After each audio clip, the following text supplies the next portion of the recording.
Now, bloating is really uncomfortable, often tends to be the precursor to IBS. There's a lot that we can do to help you with bloating, but some of the simple things that you can do to generally help all of the organs and all of the bloating is body tapping.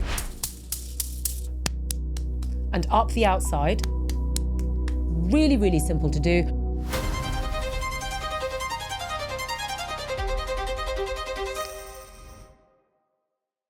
Hello and welcome to Own Your Health by me, Katie Brindle. And today I'd like to talk to you about the very common symptom of bloating. Now, bloating is really uncomfortable, often tends to be the precursor to IBS, often is the sort of upset of many people when they're wanting to wear their clothes or go out for dinner, or they find themselves bloating up during the course of the day when they've barely even eaten anything and it all feels a bit unfair. Now, there's a lot that we can do to help you with bloating. And one of the first things to understand is that when I talk to you about owning your health, remember that I'm always talking to you about the three key things that the body has to do to be healthy. So I always want to hook what I'm talking to you about into those three key things. The first is the free flow of energy and blood around the body. All of your circulatory systems need to flow smoothly. And if they're not, you're likely to get symptoms. The second thing is purge and nourish. That is that the body needs to detoxify nice and easily and bring in the new energy frequency either by breath or via food or via drink. And that needs to happen smoothly. If it doesn't, you're going to feel symptoms. And last but by no means least is that here in Chinese medicine, we understand that your organs are responsible for everything. Okay, they have responsibilities to your physical body, your emotional body, and your spiritual body, which means they cover all of it. So if you've got a symptom, there's going to be an organ sitting at the bottom of it, which is telling you that it's not very happy. So when you have common symptoms like bloating, it tends to mean that it's a low-level symptom that tends to catch itself across all three things and across many of the different organs because it's common. So what's going on? Well, the first thing with bloating is that the disruption of energy and blood circulation around the body tends to be taking place. Often people will complain of bloating even if they're not eating very much. So it's not really necessarily to do with the digestive process itself. It's more to do with the fact that the energy of the body is likely to be weakened. And when we're dealing with weak energy, we always look at the organ of the kidney, because the kidney is responsible for balancing something called the yin and the yang of the body. Now, let's not get too caught up in a Chinese term that may sound unfamiliar. Yang is simply busy, busy, busy, and yin is resting. And what we tend to find in modern day society is that we're very busy being yang and doing a load of stuff over here, because that's what modern life expects us to do, and we're not so good at the resting bit over here. Now, the problem with that imbalance is it has a real knock-on effect on your kidneys. The kidneys are the energy of the body. It's like your body's like a mobile phone. And if you've got strong kidney energy, it's like a mobile phone that's full of charge. And if that charge has been declining because you're really busy over here using all your energy up, the kidneys start to get impacted. And the energy charge of the body and the balance of yin and yang starts to get compromised. And things then start to go awry. And then what happens is the secondary responsibility of the kidneys, which is the fluids of the body. It's responsible for the energy and the fluids. And when we're dealing with bloating, that tends to be what happens. The energy tends to get disrupted and it gets empty. And then that empty space sort of fills up with heat and inflammation and toxicity. And that in turn disrupts the fluids of the body. And everything just starts to get a bit sort of excess and flobby and sort of trying to think what the word is, just kind of undulating, and everything just gets a bit hot and bothered and swollen, and everything's just kind of getting stuck. And that's what's going on. Now, the other thing about bloating is that two other organs will also get compromised at the same time. One is the spleen, which is responsible for a few things. One, it's responsible for the transformation and transportation of food and fluids around the body. So even if you're not eating very much, chances are you've had a cup of tea or coffee that morning. And if the spleen is compromised, which it's likely to be in our excess lives where we're busy and we're stressed, and the spleen starts to get impacted by worry or by irregular eating habits or irregular lifestyle or too much onslaught of too much activity and busyness. The spleen will start to get compromised. It also gets compromised if we're eating too much cold food, which often many of us are. We're going into the fridges, we're going into the cooler cabinets in shops, we are buying food and eating it straight away, and often it's cold. We're often putting ice in our drinks, and that is really not good for the spleen and will often result in bloating because it then can't digest and transform and transport the food and fluids correctly, creating a vacuity in the abdominal region, and that vacuity gets filled up with all of the heat and the excess toxicity that's now not getting purged through the body correctly. And last but by no means least, we have the liver. And the liver sits on the other side of the digestive system from the spleen. And the liver is responsible for the smooth flow of energy and blood around the body, and it's also responsible for the detoxification in the digestive system, amongst many other functions it has as well. And the liver has got a responsibility for so many different energy frequencies, such as anger and frustration and impatience and bitterness and planning and organising and rushing around and just making everything run on time, that when it's getting compromised, it tends to get agitated and hot.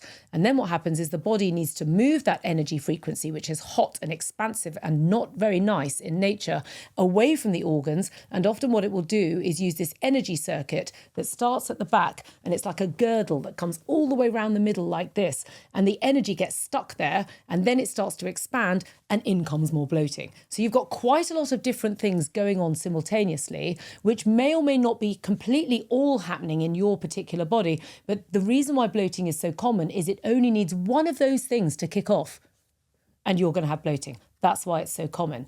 And the good news is there's quite a lot that we can do about it, and it's quite a simple thing to do.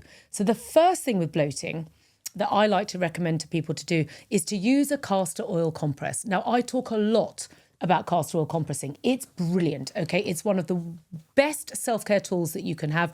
One of the main reasons why is because I call it self-care whilst you sleep, which means you don't have to do anything, okay? All you have to do is have one, and once you've got one, you never need another one, because these things will last for years and years on end as long as you look after it. And all you have to do is buy some castor oil and simply drizzle castor oil over the soft side of the compress, okay, because the other side is going to protect your sheets. And before you go to bed at night, just put the compress over the abdominal region like so, and then literally tie the straps around the waist and go to bed. Okay, if you're bloating in the evening and it's uncomfortable and you're thinking, oh, I'm agony, I'm not going to wait till bedtime, that's absolutely fine. If you're relaxing watching the television, simply put the compress on then. And for extra good measure to offset the bloating, put a hot water bottle on over the top. Now, the only disadvantage of castor oil is it's very sticky, okay? And that's probably why you've not done castor oil compressing up until now, because it was a bit of a faff and it tended to sort of stick and be difficult. But the minute these castor oil compresses came into the market, that problem disappeared. And now it's one of the easiest self-care things that you can do, because you don't have to do anything else. You just whack one of these on and you're good to go. And the chances are it will do the trick.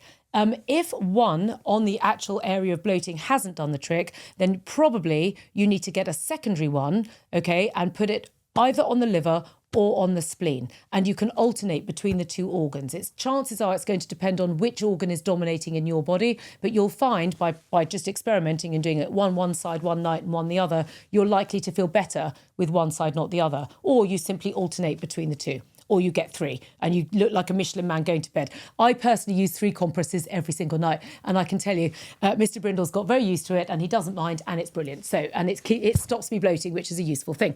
And it means my clothes fit. So that's the first thing. Castor oil compressing is one of the easiest things to address this problem. But then what we can also do are a few other things, because what we need to do is strengthen up the kidneys. Okay, we need to smooth over the liver, and we need to assist the spleen. Now, for all of those organs, and all of the organs, in fact, I have free fact sheets on my website, okay? So all you need to do is in the comments below, either ask for which one you want, whether it's liver or whether it's for IBS or whether it's for the spleen, and we can send it to you, or just pop over to the website and download the one that you're interested in, okay? And that's going to give you bells and whistles on what to do. But some of the simple things that you can do to generally help all of the organs and all of the bloating is body tapping. Now, body tapping is one of the best self-care techniques that you probably didn't know about. It's quick, it's easy, and it's effective. And why does it work? Because by tapping the body, either with a loosely clenched fist or a cupped hand, like this, or with a tool, which is this, which is a body tapper, which is even better because it's made of bamboo, which has got all sorts of different properties, and it's been designed to vibrate into the body as you strike. And also because of its shape, it means you can effortlessly, because it's light, and quickly reach all areas of the body straight away. And because it only weighs about 60 grams, this is a very easy tool that anybody can use, okay? It's lightweight and it's also very strong. So if you're a very muscly kind of person, you can really whack yourself with it and it's going to be okay. And if you're not very well, you can strike yourself extremely gently with it, and it's a very gentle but tough material. So it's a really useful thing.